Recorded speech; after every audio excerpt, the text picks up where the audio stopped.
Dear brother Pippenger, thank you for giving us the time for this interview on behalf of Future is Now Ministries. I would like to ask you a few questions regarding the daily. As a student, I remember reading the book Daniel and Revelation, and there was this mention of the daily, which he equated with paganism. And I said to myself, what is he talking about? And I forgot about this. It remained as a little memory in my mind. But I would like to ask you, it seemed that the daily was a unique, if not a very important concept to the pioneer understanding of the Adventist movement. Is this the case? Yeah, from what I understand, William Miller's the first person in history that recognized the daily as paganism. I'm not sure if that's so, but I've never heard that anyone else had identified the daily as paganism before William Miller. There's a current theologian that's still alive that has a very nice book on the Millerite history called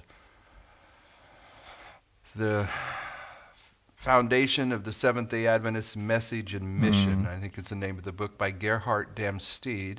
I see. And on page 11 of that book, he informs us that the fundamental approach to Bible prophecy for William Miller was that Bible prophecy is illustrated upon the structure of two desolating powers.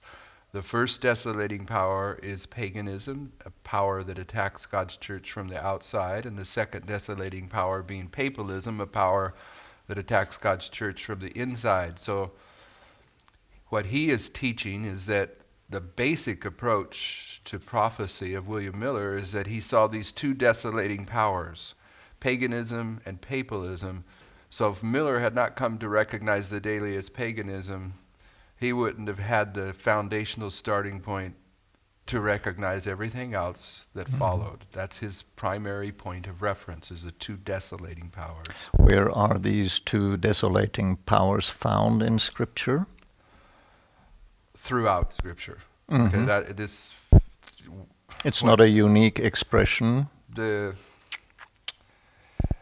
Isaiah 14,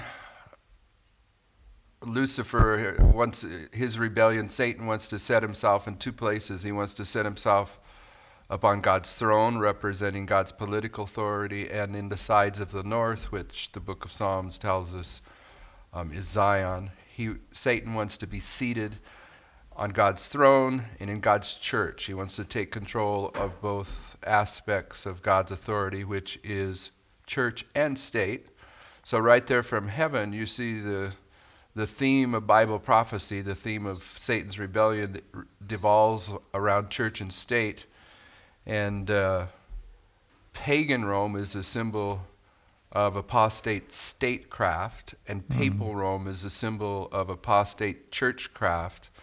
So in this regard, paganism being the symbol of statecraft, papalism, churchcraft, the whole Bible gives testimony about these two desolating powers.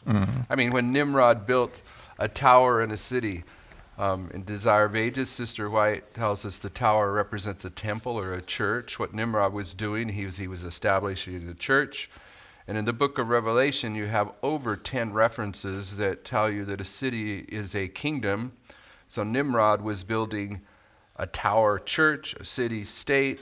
So from the rebellion in heaven to Nimrod, all the way down to the image of the beast at the end of the world, which is the combination of church and state, these two themes are represented by paganism and papalism, and the one part of that theme, paganism, is the daily in the book of Daniel. Would you like to give us the most important verse in Daniel that relates to these two desolations, the pagan and the papal form of destructive forces? Probably the most important. I do make claims about what I think is most important in God's Word, but I generally try to tell everyone human beings do not have the the wisdom to actually prioritize which part of God's word is more important than another. But for me, Daniel 8:13, there's a question that says, how long shall be the vision concerning the daily sacrifice and the transgression of desolation that are going to trample down the sanctuary and the host. So you see these two desolating powers in Daniel 8:13 and encapsulated in a question, and the answer is verse 14. Unto 2300 days then shall the sanctuary be cleansed, which Sister White tells us is the very central pillar of Adventism. So the fact that the question in verse 13 that produces the answer in verse 14, the question in verse 13 has both of these desolating powers, the daily, paganism, the transgression of desolation, papalism. That's probably, you could argue that's the most important reference. Especially for us as Seventh-day yes. Adventists. And then if I recall correctly, also in Daniel 9, you have the reference to the desolations that are put in the plural. If that's what you're looking for the Millerites, in Matthew 24:15, when Jesus says, when you therefore see the abomination of desolation spoken of by Daniel the prophet, stand in the holy place, let him who readeth understand. Been a long day, my mind's a little bit tired, but that's Matthew 24:15, and it's Jesus commanding us to understand the abomination of desolation spoken of by Daniel the prophet. And the Millerites identify that it is Daniel 9:26 that answers Jesus' direction on how to understand the abomination of desolation, because in verse 26 you see both of those desolating powers. Pagan Rome is the people of the prince that should come and destroy the city in verse 26. And after that, there's a flood that comes, and that's papalism. And based upon Daniel 9:26 is where Miller and the Millerites came to identify the two desolating powers, which Gerhard Damsteed says is the foundational approach to prophetic understanding of the Millerites. So in terms of upholding Christ's command to understand the abomination of desolation, then verse 26 of Daniel 9 is definitely the most significant reference in Daniel, because that's where the Millerite understanding is based upon, is that verse. Now, the connection of the daily to a prophetic time element, and we're speaking about time spans, was what was unique and firstly done by William Miller, as you explained. Could you, in a brief overview, give us also the dates regarding this time span, these time spans that we are talking about? Perhaps. Just in telegram style? In telegram and brief style, where my definition of telegraph and brief might be a little bit different than you. I sometimes go a little bit longer than most people wish on their questions, but the daily is taken away in 3 verses in Daniel. In Daniel 8:11, it's taken away, but that's a different Hebrew word that's translated as take away in Daniel 8:11. That's the Hebrew word room, that means to lift up and exalt. But in Daniel 11:31, the daily is taken away, and that's the Hebrew word sir, and that means to take away. And then again in the same vision, because Daniel 10, 11, and 12 are the same vision, in Daniel 12:11, it says, and from the time that the daily is taken away, there should be 1,290 days and 1,335 days. So the daily being paganism, Miller came to understand that the resistance to the rise of the papacy that was being offered by paganism, as paganism was tried to hold its control over the world, it was resisting the rise of the papacy. That resistance ended at the Battle of the Visigoths, which began in 507. But in the winter of 507, Clovis withdrew to a city in France to recoup his energy. And then in the spring of 508, the Battle of the Visigoths was resumed. And at that point, when the Visigoths were defeated by Clovis, there was no legitimate resistance to the rise of the papacy, and that was 508. So Miller takes the removal of the of the resistance of paganism to the rise of the papacy in 508. And he takes those time prophecies in verse 11 and 12 of Daniel 12, and he starts in 508, and he goes 1,290 years into the future and comes to 1798. Mm-hmm. And he takes the 1335 and goes 1,335 years into the future, and he comes to 1843. Mm-hmm. And he was absolutely correct in his application of that. With this section of prophecy, we as Adventists are actually quite familiar with the 1260 from 538 to 1789, with the first... No, wait a minute. 1260 from 538 to 1798. 1798, Okay, yes. I think you said 89. Go ahead. 1798. Yep. Thank you for correcting me. With the first part, that has been completely left out of our spiritual and prophetic understanding. That makes the pagan oppression in contrast to the papal oppression. Would you like to maybe add just a sentence there as well?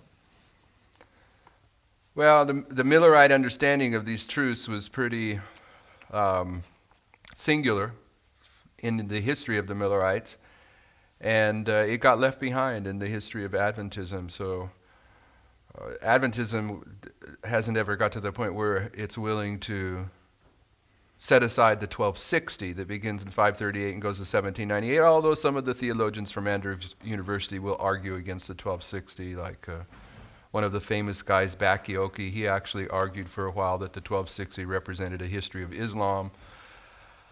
But in the Millerite time period, there's no way that they were going to separate that 1260 from the 1290, because they understood that from 508 to 538 was 30 years of preparation time when the papacy was getting set up, and then on 538 the papacy was empowered to rule for 1260 years. The Millerites didn't recognize it, but there is a profound second witness to this in the fact that the papacy is a counterfeit of Christ, and Christ was empowered when he was 30 years old. So Christ was 30 years in preparation from his birth in 4 BC until his baptism in 27 AD is 30 years.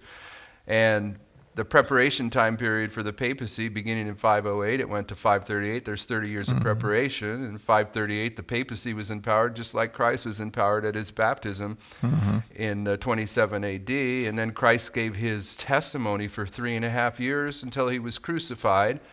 And the papacy gave its satanic testimony for 3.5 prophetic years, for 1,260 years, until it received the deadly wound.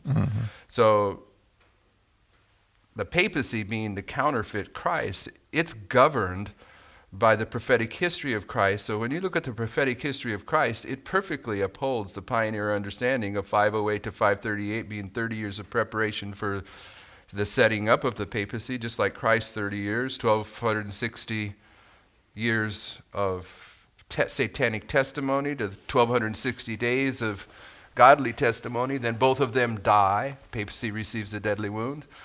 And the story at the end of the world is the story of Christ after the cross. Christ was resurrected, and then he ascended to the throne. And right now on planet Earth, the resurrection of the papacy is underway. And in the very near future, and they're even talking about it now, the dragon power is going to agree to give its one world government to the papacy, and it's going to ascend to the throne of the earth. So we've lost the Millerite details of the 1290 and the 1335, but they're just as valid now as they ever were then. And in terms of the 1335, which brings us right to the first disappointment in the Millerite history, the first disappointment, that history where the 1335 ends in 1843, it says, "Blessed is he who waiteth and cometh to the 1335 days." The blessing of the first disappointment for the Millerites is identified when you understand that the people that stayed faithful at the first disappointment in Millerite history, those were the people that had the opportunity to thereafter move into the most holy place with Christ by faith. So even the 1335 is still present truth for us today. It's unfortunate that Adventism has let these things slip by. And they don't see the connection. I mean, starting at 508 with the 1290, The 1290 takes you to 1798. So that connects you with the 1260. Yeah.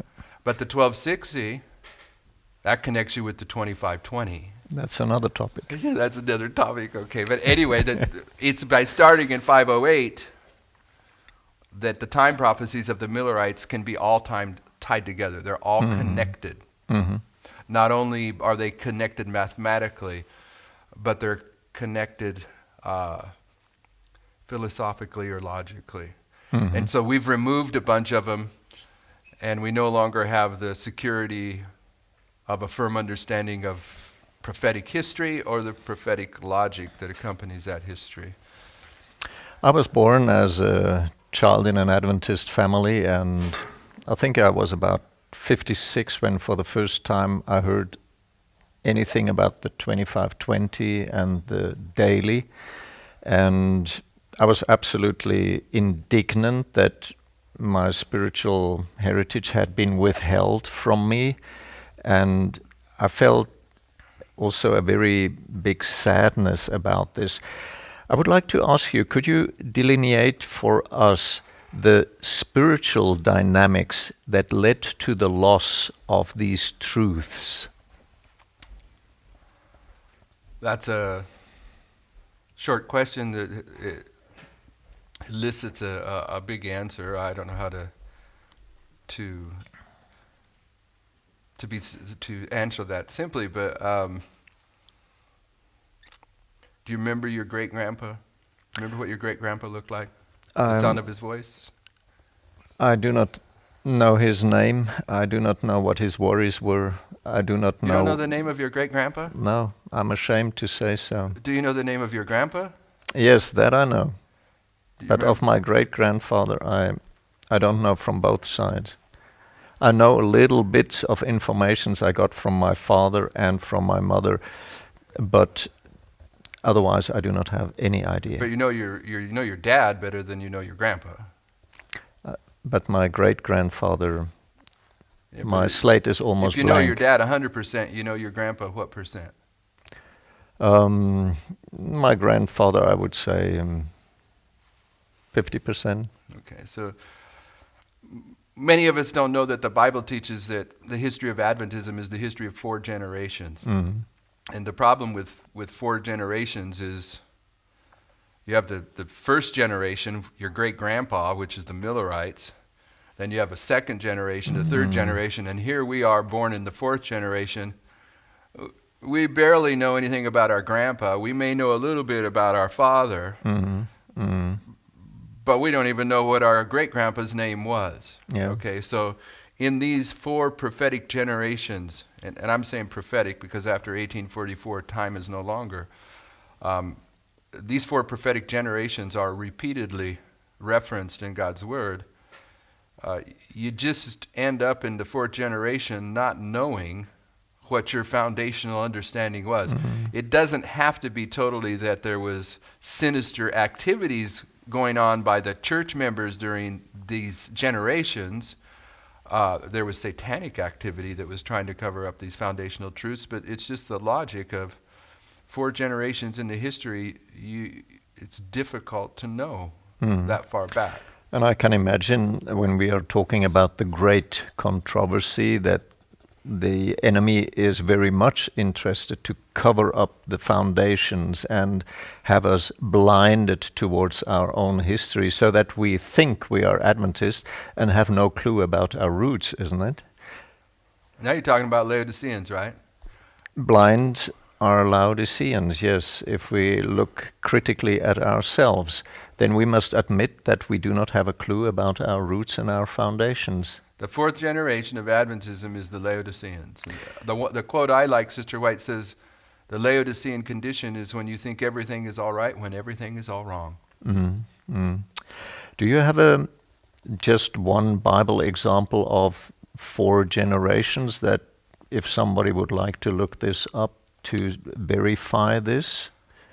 Well, it's pretty clear in the Bible that, if you go into 1 Corinthians 10, that ancient Israel is one of the classic illustrations of modern Israel, and we are modern Israel.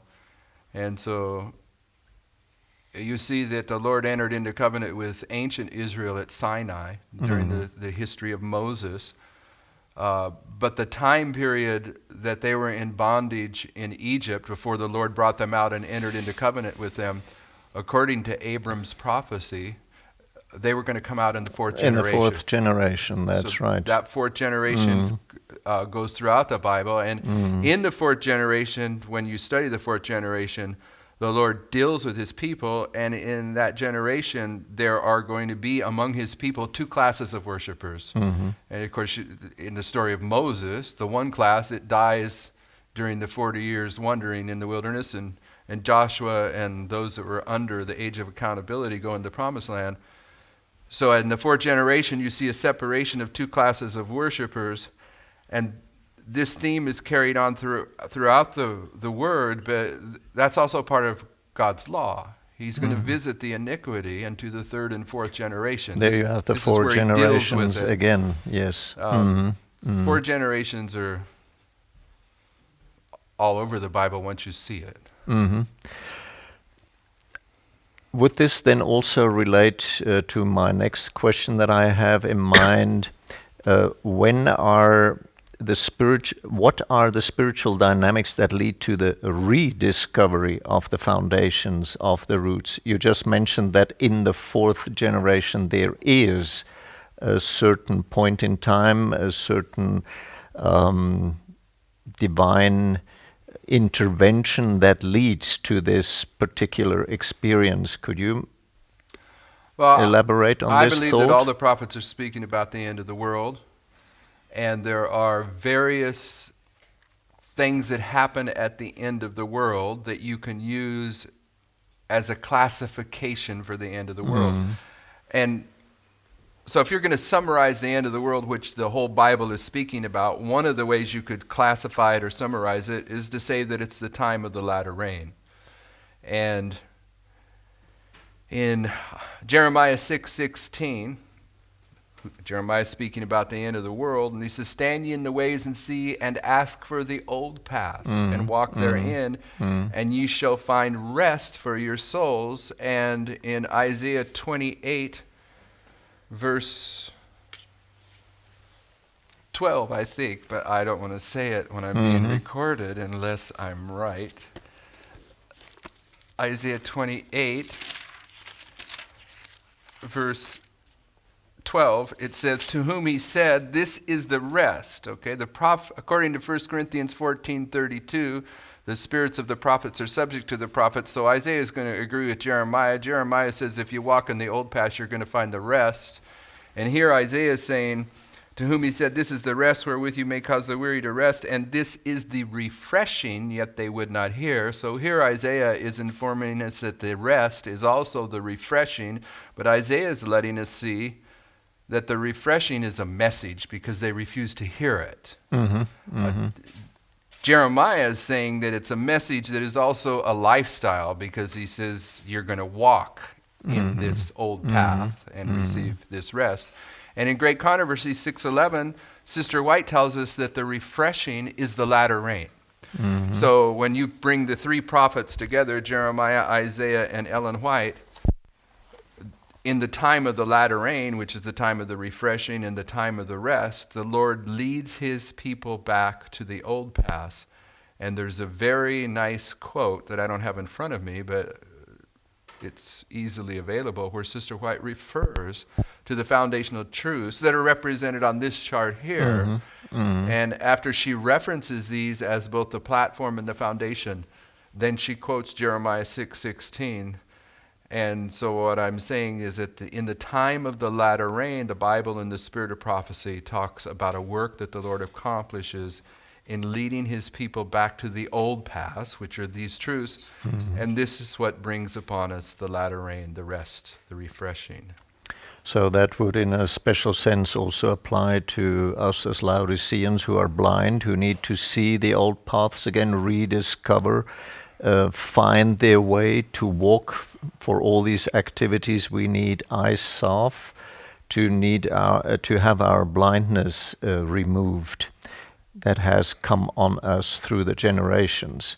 And I remember the discussion Jesus had with his disciples when he healed the blind man, and the disciples said, "Who is the cause for this man's blindness, he himself or his parents?" And Jesus said, "None of them, neither of them.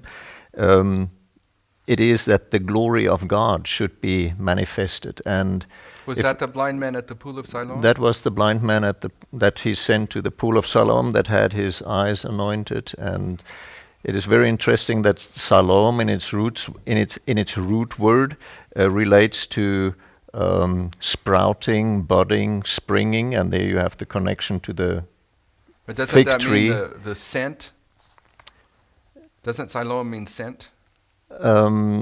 It also means scent, like a tree scents its bud, and therefore it can be used beautifully also as an illustration for a message that is sent, but a message also has a starting point. And so this man is sent to the pool of Siloam, and there has his eyes opened, and the first thing that he sees is the truth about a falling tower that relates to the fall of Babylon, because that would be another topic. Methuselah is another connection that relates to the root word. But the point I wanted to make is that when you have the budding trees of spring, it is the rain, and that was the latter rain, the time of refreshing you were talking about, that will lead to the development of the fruit and finally to the ripe figs, which would mean a ripe, mature, prophetic understanding. And in the vineyard of the Lord you have a fig tree and you have vines, so both grow together, but first the figs ripen and then the grapes. And I would see in that a picture of the ceiling. But we would like to come back to a further question. Conradi introduced the Protestant view of the daily to Adventism. Could you give us just a brief insight into what he actually did with this and where he got it from?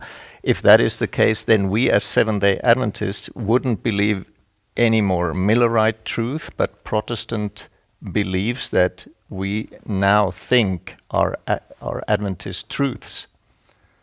Yeah, I don't actually have in the forefront of my mind the place where Louis Conradi, derived what books he went to incorporate the Protestant understanding of the daily into his book. But he produced a book. Mm-hmm. And he knew he was going to change this understanding, and he tried to contact Ellen White saying, "This is what I'm going to do. Mm-hmm. Should I do it?" And she didn't respond to him. This is what the historians say. She didn't respond to him quick enough to satisfy his patience, so he went ahead and produced the book. He interacted with Wagner of Jones and Wagner fame, and Wagner brought it back to the United States, shared it with Daniels, shared it with Prescott, and it took off from there. But I like in that regard the passage from Manuscript Releases where Sister White deals with Daniels and Prescott and their understanding of the daily, which they got shortly before that was written. That was written in 1910. Conradi brought the Protestant view of the daily in 1901. And when she's speaking to Daniels and Prescott about their understanding of the daily, which was Conradi's understanding of the daily, which is that it represents Christ's sanctuary ministry, and she tells them plainly that they received that message from angels that were expelled from heaven, and that teaching would only bring darkness and confusion. And that's all it's done in Adventism. It's taken us into the darkness of Protestant theology. But it's pretty much the standard teaching in Adventism today is that the daily is Christ's sanctuary ministry, and most of the Adventists sit in the pews and they don't have a position one way or another on the daily, and they don't think it's important.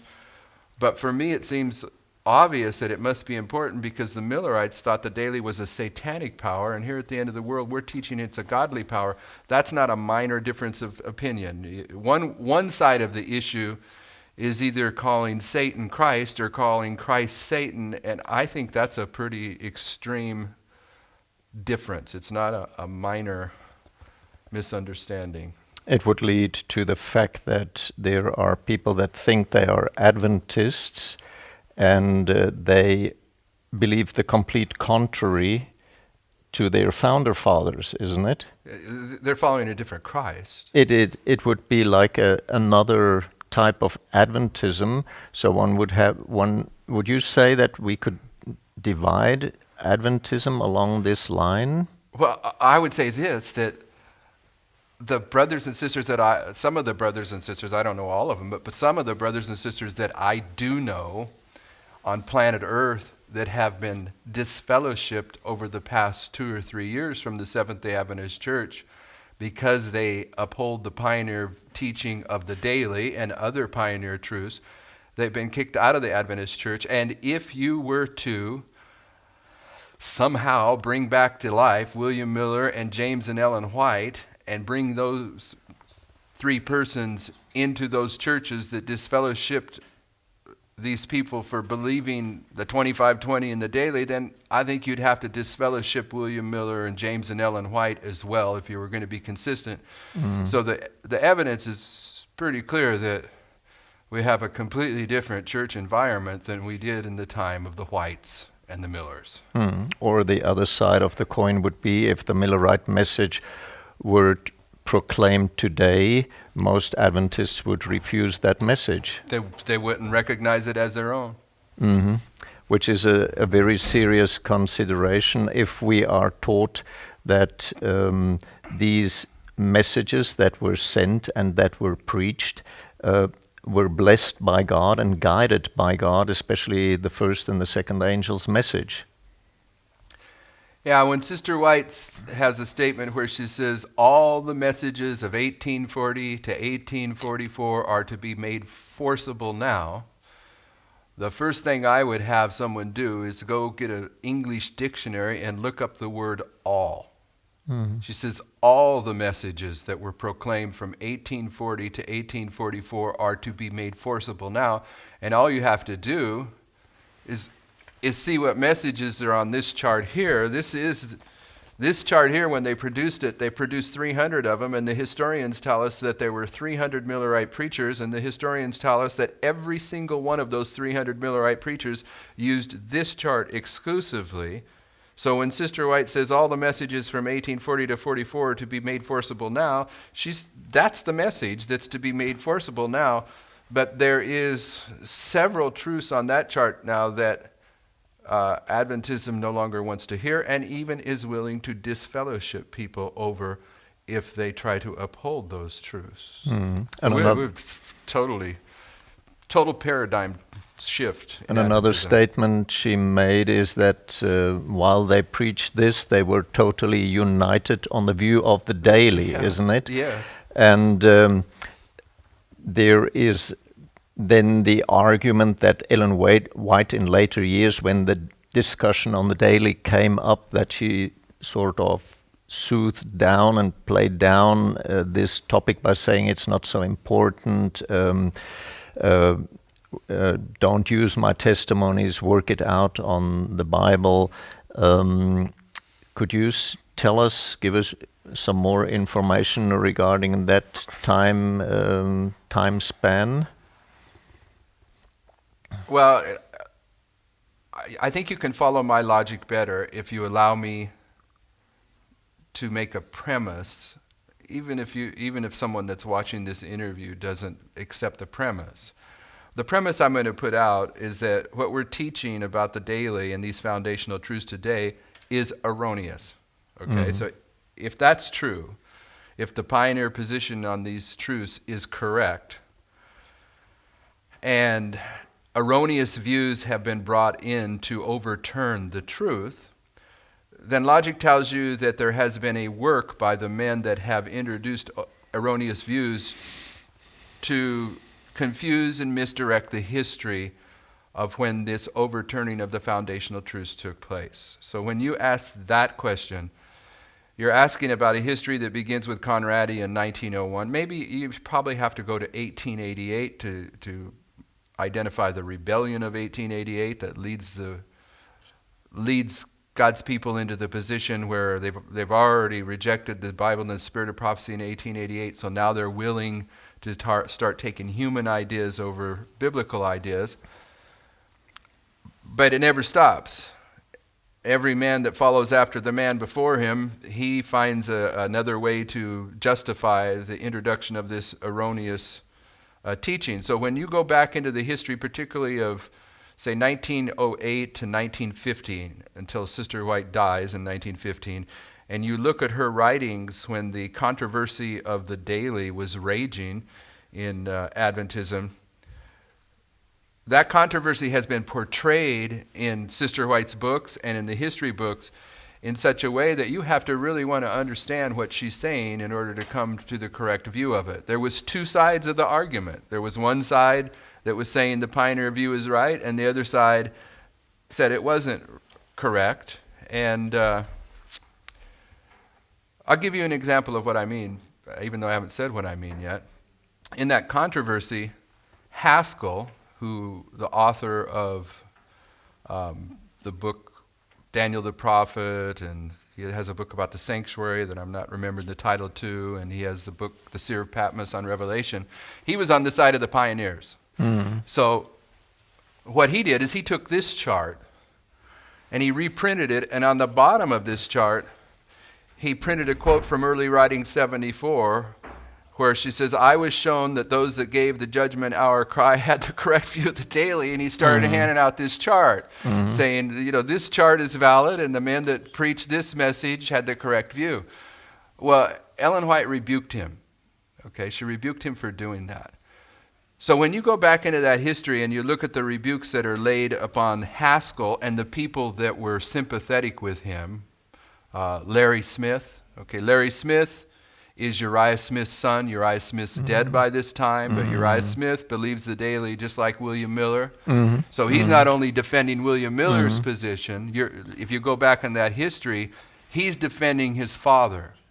Because the other side of the issue, the primary players that are pushing the new view of the daily in that controversy are Daniels and Prescott. And one of the things that Daniel and Prescott want to do is they want to take Uriah Smith's book, Thoughts on Daniel and Revelation, and they want to go in there and they want to cut out everything Uriah Smith says about the daily being paganism and replace it with their ideas. So Larry Smith is not simply defending that the daily is paganism, he's defending the integrity of his father as an author. Okay, so there's this controversy going on. So when you go back into that history, if you're not willing to take the time to make the distinction on the rebukes, then you don't get the clear picture, because if you go take Sister White's quotes that have been put in selected messages and other places and follow them back to their original sources and see who she was speaking to, then you think that those rebukes were just a general rebuke for everyone involved. But her rebukes, she was rebuking Haskell for the chart. She never once said Haskell or Larry Smith was wrong doctrinally. She said they were wrong for participating in a divisive argument that was creating division among the brethren. She was rebuking them for that. Whereas when you go back and look closely at her rebukes to Daniel and Prescott, she's not only rebuking them for being divisive, she's rebuking them because they have the wrong position on the daily. So that history takes a lot of explaining, and it takes someone that has the willingness to let history tell them what it's all about, rather than going in there with their preconceived ideas and reading what they want to read. There's so much evidence that Sister White knew and understood that the daily was paganism that is not brought forth in this argument. And for instance, there's quotes where Sister White says, on the subject of the daily, I have no light. She doesn't say it exactly like that. But she says, I have no light on this subject. You have to go back into that history and find out what she's responding to, because she's responding to a request by A.G. Daniels. And A.G. Daniels lists out everything that he wanted Sister White to give him light about. He says, in Daniel 8:11, he wanted to know who the prince of the host was. He wanted to know what sanctuary was cast down. And as A.G. Daniels writes out the things that he wants to know, and all these things are connected to the word the daily in Daniel 8:11, never once does A.G. Daniel give testimony that he asked Ellen White directly, what is the daily? He asked her what all these terms and expressions in connection with the daily were, and she looked him in the eye, evidently, and said, I have no light on those. But when in early writing 74, she says, I was shown that the Lord gave the correct view of the daily to those that gave the judgment hour cry. She's telling us right there, she has light on the daily. The Millerites were correct. Yep. But she was saying, the Lord hasn't opened my mind to every little detail of Daniel. Yet today, her statements that I have no light on that are inferred to be understood that she had no light on whether the daily was paganism or Christ's sanctuary ministry. But this just isn't so. You know, it's very difficult, even to go slowly, it's very difficult to explain early writing 74. People don't know it, but early writing 74 is the work of evolution, so to speak.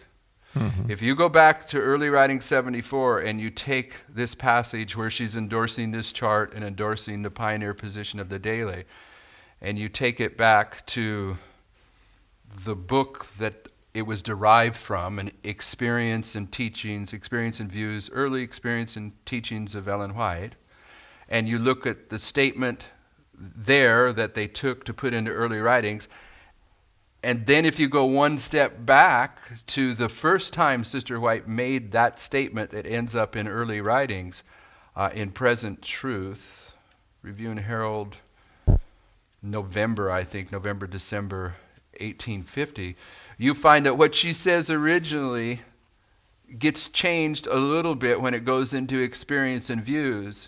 But when it gets into early writings, it's pretty much corrupted. Okay, and I'm not of the class of people in Adventism that say you have to worry about the Spirit of Prophecy books, they've been corrupted. I don't see any purposeful human manipulation that went on in that. I think it was just bad editing. But in early writing 74, the references about time and going to Jerusalem, they were not in the original statement. When you go back to the original statement, she's just real clear. The pioneers had the correct view of the daily, just as clear as she is on the other side of the story that the teaching that the daily is Christ's sanctuary ministry that Daniels and Prescott is pushing came from the devil. So when in other statements she's saying, I have no light on that subject, she would be contradicting herself when she says the pioneers had the correct view and Daniels and Prescott have the wrong view. She wasn't talking about whether she had light on the daily. She was talking about the various subtopics that Daniels was confronting her with. It's too bad that you can't take the time and show this evolution in early writings because it's a real eye-opener. That would have to be done in written, isn't Yeah, it? you In have a to read documentary form, which would not be good for the interview form. The understanding that you have gained has opened a new universum, or a new layer, a new view on the Bible that has been unknown till yet. To me personally, for instance, now looking at the 2520, studying the story of the Shunammite woman, the Gadal woman, that beautiful woman, which obviously is the bride of Christ, she is told that there, by the prophet Elijah, the prophetic word tells her that there will be 7 times of dearth, of famine, and she moves out of the land, and thereafter everything is restored to her that the famine has taken away, because the king commands his officers to do so. And I think this is a beautiful illustration for the end time for the church Returning to the old paths. returning to the old paths, and for the church triumphant. Is there an example that you love, especially regarding to the daily or the 25-20 that has touched your heart in brief, just in 1-2 minutes, that you would like to share with, that has warmed your heart, that has given you tremendous joy? Tremendous joy. Yes. I like Josiah, Mm-hmm. but when it comes to the daily, it's not tremendous joy, but at least strong emotion for me is Isaiah 28 and 29. Mm-hmm. Isaiah 28:29 is a condemnation to those scornful men which rule this people which is in Jerusalem. That's verse 14 of Isaiah 28. And Sister White in Testimonies Volume 5, page 201 says Jerusalem is the church. So Isaiah 28:14 is talking about the drunkards of Ephraim, Isaiah calls them, and Mm-hmm.